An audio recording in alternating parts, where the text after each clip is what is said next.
Woo, excuse me. God don't like ugly. That's why I started choking.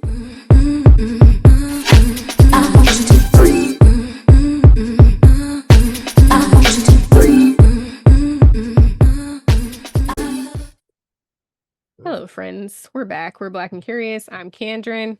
What up? What up? It's Deja. How y'all doing? Hello. If you've never been here before, welcome. We do a cross section of pop culture in real life. Today's topic is mess. We are covering Love and Marriage Huntsville. We do these reviews quite regularly. We will also be covering DC, and we didn't cover Detroit because we were on hiatus, but we do cover a lot of own shows. So if you're on the OWN network, if you enjoy the programming, go ahead and drop down and subscribe to our channel because we do these a lot. So we're going to cover first off the trip to Houston. The trip from hell. It's funny because it wasn't as bad as some of the other trips that they've gone on, but it was still not good. It was a goddamn mess. It still was not good. From Mel in the hot tub with her cell phone talking about this is how I normally do when I'm on vacation, and the phone all up in her. Like, what is happening? And she wasn't mic'd half the time until she got out of the water. I'm like, did y'all rush to come get this footage? Like, what the hell is going on here? Because that was night one of Houston, was it not? I'm not sure. Why do I look so distraught? I was like, yeah, it was. I think it was night one of Houston, and like started off crazy. It was just a lot. It was just a lot right out of the gate. So I want to talk a little bit about Marsau's response to Tisha's pregnancy scare, alleged pregnancy scare. Oh my goodness. So I definitely want to have this conversation, but I wish I had a contact with my brother-in-law because he actually watches this show, bitch. Yeah, I love that. And he has so much to say at Christmas. Tell me what he had to say. I want to hear this from a sane man. Ish. Sane adjacent, not one of the men from the cast. Go on. Woo, excuse me. God don't like ugly. That's why I started choking. But I've never met your brother-in-law. He, as far as I know, is a lovely man. Yes. Carry on. He good people. But so he was, a broke clock is right twice a day. So from a male perspective, he basically said, I understand both sides, which is very much Gemini, right? It's a Gemini, to be clear, okay? So he was just like, I understand both sides. You have the man who's like, automatic first thought is, so you out here, bumping uglies with somebody else other than me because I got a vasectomy. And then from the woman's point of view, he's like, yeah, it makes a lot of sense. If you had these same symptoms and this is what you felt like when you had the last baby or every child that we've had together, I can understand why you would want to rule this shit out. However, it still sounds crazy coming from the male perspective. That's the gist that he said. Okay. So go ahead. Like, you know what? I don't have no argument with you on that one. I understand, as you do, both sides of the spectrum, but I'm also leaning towards Tisha in the fact that, like, who the hell do you think that I am? Like, you basically had your foot on my neck since day one of this relationship because that's how it came into the show, right? So why would you automatically assume that I'm out here stepping out in these streets, but you have been alleged to have been doing all of the dirty work for years? Even Tisha called out that precarious looking situation with the girl from Ready to Love. She called that out. Like, she slipped that in real quick and smooth. So obviously it must have been something more to what we saw on camera. So, and I think Tisha was kind of like, use this as an opportunity to sort of get back at him because the way he handled the cheating allegation with him, he kind of was talking to Tisha like, I shouldn't have to answer that question for you. I don't have to answer that. You should trust me. You should know who I am. You should understand the marriage and blah, blah, blah. And it was just like, I took her point and I actually gave her credit for that because she gave him back exactly what he gave to her. And bless it. Hell, she gave him more explanation as to why she thought that. She did not give him literally what he gave her, because he was giving her, well, I can't answer that for you. Well, she did say that exact line. I mean, oh, she did. I missed that. Okay. She did. She said that exact line, and I was like, "Oh, well." As far as the pregnancy scare, I just think, and I'm gonna be honest, I didn't like Kimmy's response to this. And typically I'm Team Kimmy now. Same, but I think Kimmy's thing wasn't. So wait, let me explain why I didn't like it. Okay. As a woman, we know whenever we go to the doctor, if you go to the doctor and say your eye itches, they're like, "Are you pregnant?" It's like drilled into our heads as women that like the first thing you always do is check to make sure you're not pregnant. Like, are you pregnant? That is like the first thing that is on every single form that we fill out. It's like is it a possibility that you're pregnant? Is it like literally anything that you do as a woman, you have to answer that question. So in my mind, to my mind, what Tisha was probably thinking was like, something must have gone wrong with vasectomy. Am I pregnant? Hello. And as many stories as there are about people who get pregnant on birth control, I don't think that it was completely unreasonable. And like for me, I for me, I don't feel like Kimmy showed up for her in a way, in that like, I don't know, like it just felt like she kind of put on her nurse hat, which I get because sometimes, you know, when it comes down to supporting people, I put on my lawyer hat, and that's not the hat that people need. Sometimes they need some other hat. And it felt like she just put on her nurse hat and was like, that's not possible. Why are you taking a pregnancy test when it's not possible? Not thinking about it through her perspective of like, even if it's not possible, you just want to rule it out just in case. That's sort of what I thought. I didn't immediately thought, oh, she must be cheating. Like that never even crossed my mind. Yeah. And I don't know that that was a thought process for Kimmy either. I just think that she automatically skipped to, they all had a vasectomy on this show. So like, girl, what the hell are you talking about? You sound dumb right now. As opposed to the other piece of it. She came around to that, but immediate thought was like, because Kimmy reminds me a lot of Candy. Like, if it didn't happen or if it happened on camera, that's the first point of reference. Okay. And I feel like that's more so where she went, because eventually she came around to the idea of like, okay, well, that makes sense. Like, vasectomy could not have worked. But like, girl, what the hell are you talking about? Like, there was a lot of yourself look dumb on camera, because she was saying a lot of that as it relates to the BS that Maurice said on not Scott King, Carlos King.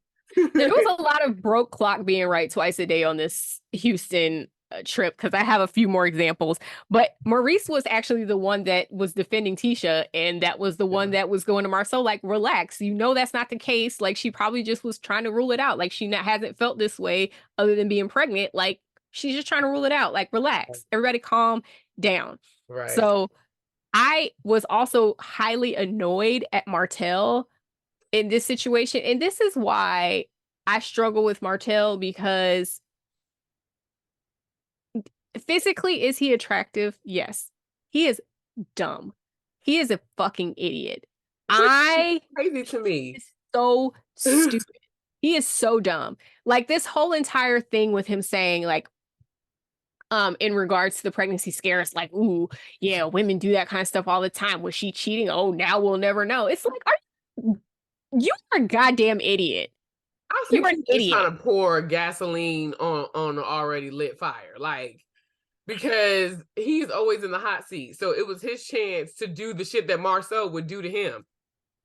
And then talking about God, these M names get me every time. Then talking about Marsau like having to put Tisha back in the house. You better get her back in the house because she's gonna end up too independent, kind of like Mel. And it's just like, you are an idiot. I mean, problematic statement. However, at the same token, I think that he's speaking to the mentality that Marsau once held, and how we've talked about on this show how it seems like Maurice and Marsau have switched personas a bit, in the last 2 seasons. Because like, what the hell? Like, at least this season or this week's last few weeks episodes, they have switched back.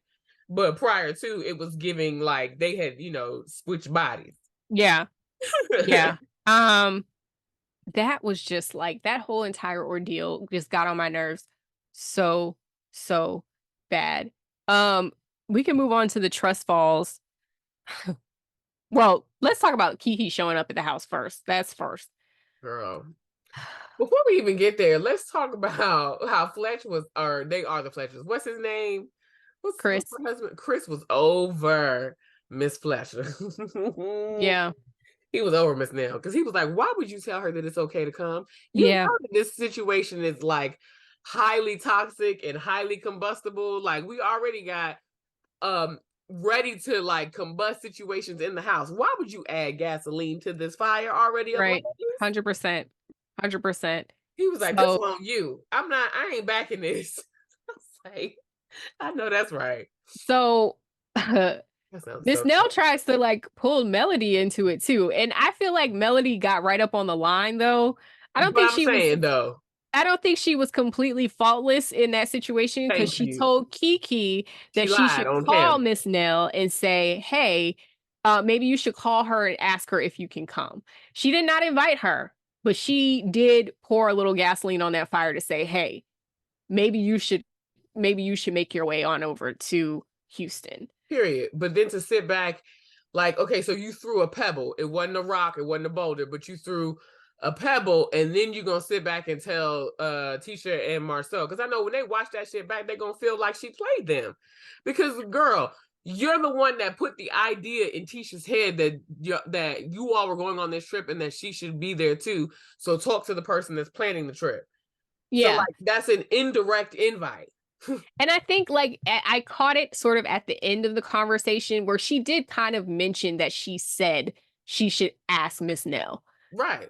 Where she said that to Tisha. Mm-hmm. So Well, no, she didn't I say that think to she Tisha. has I think She said, so when the two of them were talking to each other, she said, I didn't have anything to do with that. I didn't know that she was coming. No, but there was a part after that main conversation where she said something else and then she was like, I mean, I said she should ask Miss Nell. I don't remember who exactly she was talking to, but I think it was Tisha and Marsau, or it was some combination of the two of those I that missed that. I recall her saying that too, because I was like, they're gonna watch this back and they're gonna blame you. But then she said it again and she said it that way, and I was like, okay, well, I mean, she has cover. But I think they're still gonna be irritated when they watch it back and realize that she did in fact not invite her, but kind of like Indirectly did because the girl didn't even know about mention the it. trip. If she had never said anything and then told her to go talk to Miss Nell about being on the trip, like that invite indirectly came from Mel. Yeah, Because Nell would not have ever invited her. She wasn't even right. at the other gatherings that Nell had. Agreed. And I think that's going to come up on the reunion. So I think the broke clock here for this situation for me was actually Marsau. Now, if you've been here long enough and if you watch any of the rest of our recaps, you will know that I don't think that Marsau is as dumb as he plays. I actually One of us. like Marsau, and I think I like I like him as a character. I find him to be highly entertaining for the most part. He does get on my nerves in a lot of ways, like we just talked about. But overall, I think Marsau has a certain amount of charm that some of the other ones don't. That said, Agreed. him coming to Mel and saying, hey, this is happening. I know you and Tisha were kind of trying to get to a better place. Did you say this? Or did you invite her? And them being able to like have that conversation and actually facilitate a healing or a moment between the two of them, I was like, he did the right thing there in that situation, because I felt like Mel was kind of off to the side. And if she was getting brought in, or Miss Nell was getting brought in, and Tisha was already getting spun up because she felt like, well, Mel knew that she was coming and she didn't tell me, blah, blah, blah. So like she was getting spun up. And I feel like Marsau, for once in his life, actually tried to do something to de-escalate the situation and kind of like bring Mel and Tisha back together. And I think that comes up again at the end of the episode where it was kind of like, or at the end of their trip, where it's kind of like, this is growth. And it really is. Yeah. I think when they had that little powwow in the kitchen on the side, that's when they came to the same understanding, because even Tisha was like, oh, well, I thought that you knew already and that this Yeah. was set up. Well, so I think that's what the splitting of hairs is going to be at the reunion, is like Mel is going to say like, hey, I told her that she should reach out to Miss Nell, but I did not invite her. It wasn't my trip to invite her on, nor did I know whether or not she was actually going to show up. And I think that's what she was saying, is like, I didn't know she was coming. I never That's the heard part. that she was coming. Right. But like either way, the invite indirectly came from you, girl. So like own your part of the trick bag and keep it Yeah. moving. So I think that's going to come back up. The trust falls A mess. was a mess. Well, Keke being asked to leave the house, I thought was the right outcome.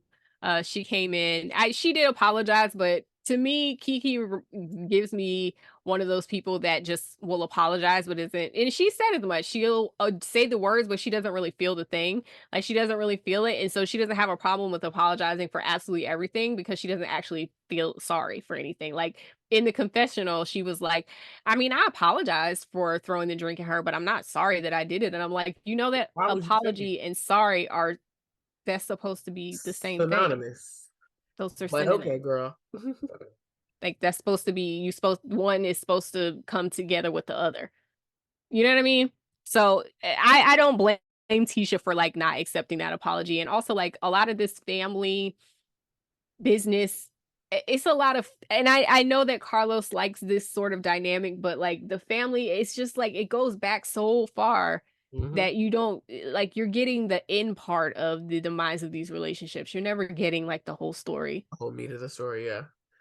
Totally agree. I also with Kimmy and Maurice and her apologizing to them for like ruining the event. To me, like telling her, well, this has been a month ago and like blah blah blah. If you all don't have a relationship with this woman, the mere fact that she's apologizing for her behavior at you all's event should be sufficient. I agree. Because I like thought that was a bit, like, I don't know. I just thought that was a bit like, yeah. what's you splitting hairs over something that don't really matter. She's not a part of your group. And She's it not was, someone that you would ordinarily invite to come to a function. I think she won't invite it to that one. She just showed the hell up. yeah. And it's like, Or no, she came with Mel, right? Who did she come with? no, she showed up on her own. She showed up on her Like, own. it's just crazy. Like, I would have just been Yeah, like, all right, girl, and kept it pushing. same. Um, Then I guess we never did talk about the trust falls. That was a funny scene to me, because the whole Melody falling on the floor rather than letting Martell catch her. And I think Martell would have caught her, but she was just like, absolutely not. Don't touch me. Don't breathe on me. Don't look at me. We're going to come back and talk about that meeting in another episode. But like, I don't blame her. She just can't stand him, and rightfully so. Let's talk about how he came in the house with that damn wedding band on that she gave him. It gives that he is purposefully trying to antagonize her, and he Yeah, too is not. I will not say that he is as dumb as he plays on television, because I think like he's stupid. you're No, I genuinely think that Martell is dumb. I think that he is very unsmart. There is nothing about him that is redeeming or that makes me think, that's clever. He's not clever. He is dumb. I stand by that. I stand by it. I stand by that. Y'all get down in the comments and let us know. Are you team Kendra on this one or team Deja? I don't think that he's like highly intelligent, but I think that he's calculating and like Calculating, yes. Manipulative, yes. yeah. However, and we can Gotta have talk some about bit of that. parts to do that kind of stuff, I would think. Yeah. And also him bringing a woman in the house, like, and you still got this band on the whole time. and it's like, it's a group trip when you're in a house with your ex-wife and all of your married friends, and you just gonna bring some rando in the house. Like, you are that is trifling. It's crazy. Because my thing is, bring the girl bring her in the day of light. Like, why is it No, that we because have that's to? what she was there for. She was there for the canoodling. He probably went out, had a drink or some drinks, or went to a club or whatever, and then came back home and brought this girl home, this random girl. Like, your Was friends are she a here. rando, or was I thought it was coleslaw? I don't think so. I don't think so, because Maurice didn't say that. Because remember, Maurice saw the girl and was like, this is some girl I've never seen before. Oh, you right. He did say that. Ridiculous. That's so trifling. Like, these women they may have jewelry in the house, they may have valuable things laying around, and you just bring some random lady in the house. Like, they thinking it's a circle of trust. Nobody here is going to steal. Well, and Keke wasn't there. Nobody here is going to steal. We ain't gonna have no problems. And here you come introducing some rando into the house. That is like, I would have been so annoyed with that. And I'm sure they're gonna get on his ass about that at the reunion. Last thing, let's quickly talk again about him being trifling and him and this whole, we've talked about this before, but his like stance that Mel cheated on him. Girl, I'm tired of him beating this horse, okay? And when she came back in and was like, we were not together. I moved out of the house. I was under the impression that our marriage was over. Did we reconcile? Yes. But as far as I was concerned, the marriage was over and I moved out of the house. A married woman does not move out of her house unless she thinks that her marriage is over. Hello? I'm like, she moved out. So this is a semantics. But she said that she went and got an apartment and she moved out of the house. And it made me wonder, did you just leave the house with him, leave the kids with him at the house? Well, I think so. Because at that time it seemed like, well, and even when we met them as a couple, it seemed like Martell was like kind of the kid's primary caregiver a little bit. But it did. No, it did. It did. And that was like part of the shtick. When we remember like the very first episodes, he was like getting them up. He was getting them ready for school. He was like really doing the work. Huh. I don't think I ever really paid attention to that. No, he was. And he was very active. And everybody was kind of like, yeah, he's like a really good dad. And even when they started doing the divorce proceedings, even Mel was kind of like, he's a great dad. He's a terrible husband. He's a good dad. So yeah, that was getting on my nerves, like that whole bringing that up. And then Tisha was kind of siding with Martell a little bit, kind of like, well, you guys were still married. It's just like, you are an idiot. If we're not living together, that's irrelevant. Like, and that's what Stormy was saying. It's like she was under the impression that the marriage was over. Why in the world? Like, that's not cheating. We have we have ended the point where it's cheating. Yes, it's apples and oranges at this point.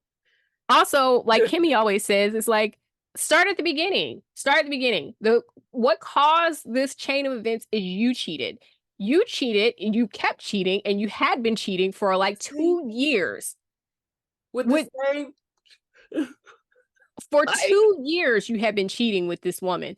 Then had a whole relationship. Had a whole entire relationship. Then your wife moves out of the house and carries on with her life because she's under the impression that you guys are going to be getting a divorce and separating. And she goes and has sex with one person or has an interaction with 1 or 2 people. And now all of a sudden she's just as culpable as you. Are you out of your mind? This is why I don't feel he has any redeeming qualities. God bless you. Because you have to be an idiot to not be able to look at that situation and be like, well, yeah, I started the chain of events. Oh, you were cheating too. Like, you have to be an idiot. I think he's just tired of being blamed for the place that he's in. But like, well, he should be blamed because he is at fault. Yes, agreed. Like, there's no one else to be blamed. You did this shit to yourself. I cannot. He just gets on my nerves so bad. So, anyways, that was sort of the end of the Houston episode. Did you have anything else? Well, the only thing is an afterthought. I'm at a loss as to why Nell got so emotional. About what? The whole, like, remember she was like crying, like broke up about homegirl coming there and changing the whole tide of the group and how everything, the energy was. Yeah. Like, she was crying about that. And like, before Marsau went to see about his wife, he did try to like console her and be like, it's okay, Nell, like, you don't know the details of like this situation with my family. Yeah. And then he went off to go see about Tisha. It just was confusing. Like, did we miss a scene as to why she got so immediately that type of emotional? Because when we had the scenes about the Fletchers and all the carrying on with the family, and even when you heard that your son was thinking about, unaliving himself, there was not that level of emotion. So right. What do we miss? That's my point. Yeah. That's a good question. I hadn't really thought sorry, I hadn't really thought too much about that. I did think she was a bit irrationally upset about it, especially Yeah, because she was the one that kind of put the whole thing in motion. So right. So it's why are like, you and so then not mad? only Like that, you but should have like called that lady back and been like, I don't think this is a good idea. that part. And then to know that Marsau and Tisha and Chris and Nell had like kind of frictiony building of a relationship. So why are you this upset about that? It can't be I just that. Yeah, I think she really did want peace and she wanted her trip to go well and this was a bump in the road. So, you know, is what it is. So, all right. Well, we're going to talk through some more episodes of Love and Marriage Huntsville, so watch those next if you haven't already. And drop down in the comments, let us know what you think about the Houston trip. Was it successful or was it a hot mess? Or was it a little bit of both? Let us know what you think. All right. And until next time, like, comment, subscribe. Talk to you soon. Bye, friends.